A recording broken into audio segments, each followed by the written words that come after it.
He did bring us the extension ladder, the double-edged nutcracker, and he also had the patent for the first ever air rifle. He took his patent for the air rifle and he was able to sell it to the Daisy Corporation, and they introduced it as the Daisy Red Ryder beating gun.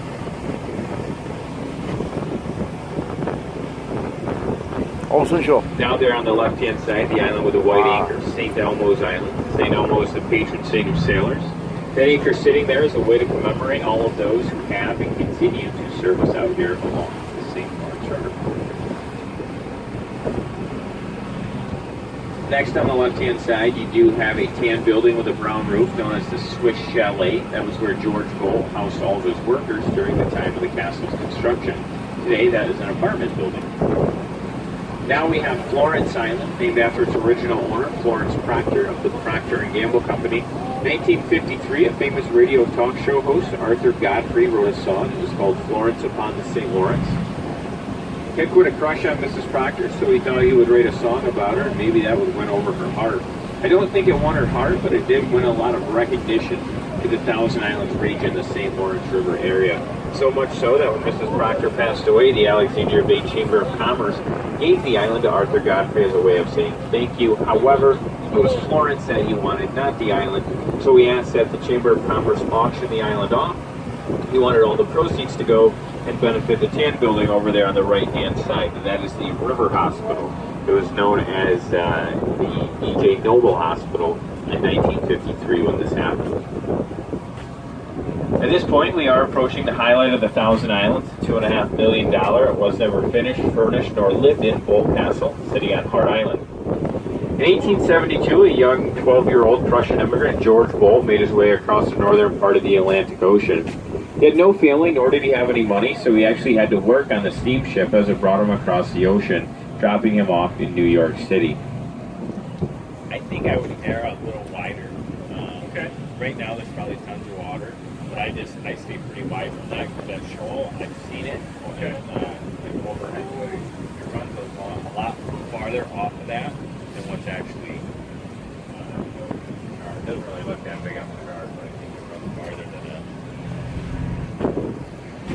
So he had no family or no money, so he had to work his way to the U.S. He got here. He took a job in the hotel industry, washing dishes in the back of a rundown New York City hotel. Little did he know that a job of washing dishes would one day lead to a career of payment fortune for him in the hotel industry. If you were a guest coming to Hart Island, you'd be met at the Arch of Honor, modeled after the Arc de Triomphe in Paris, France. It sits there as a symbol of George Bull's triumph over poverty throughout the course of his life. Continuing here with the Ulster Tower, the modern-day version of a man cave.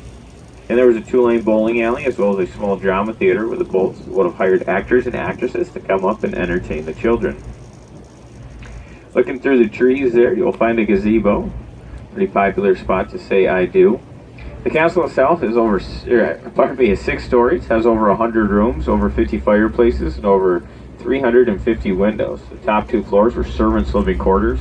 Middle 2 floors is where guests would have stayed while visiting the Bull family. The second floor then is where the Bull family lived, and the bottom floor is where you would have found your entertainment rooms.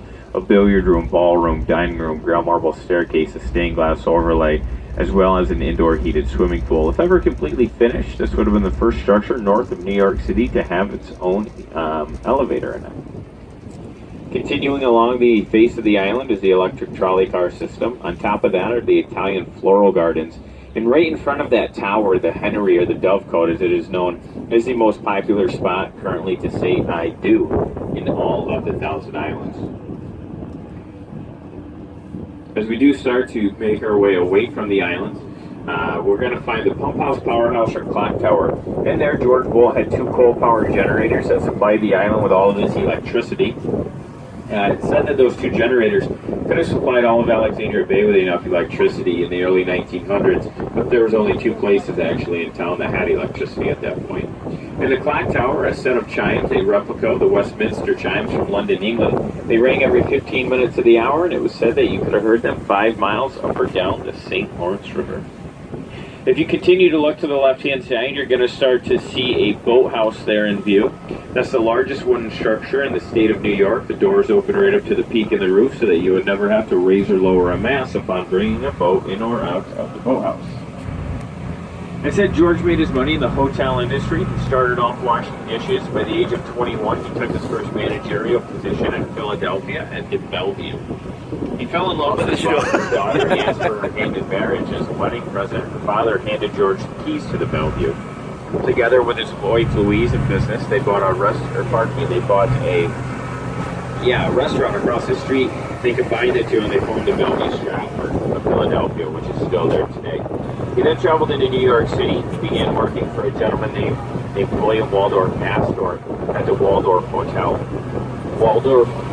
William Waldorf Astor was followed by his cousin John Jacob Astor. The two of them then going into business together, forming the Waldorf Astoria as we know it today, of which George Bow was the general manager. In 1899, he and his wife Louise made their first journey up to the Thousand Islands. Falling very in love with the area, George decided it was his duty to build his very own queen, her very own castle.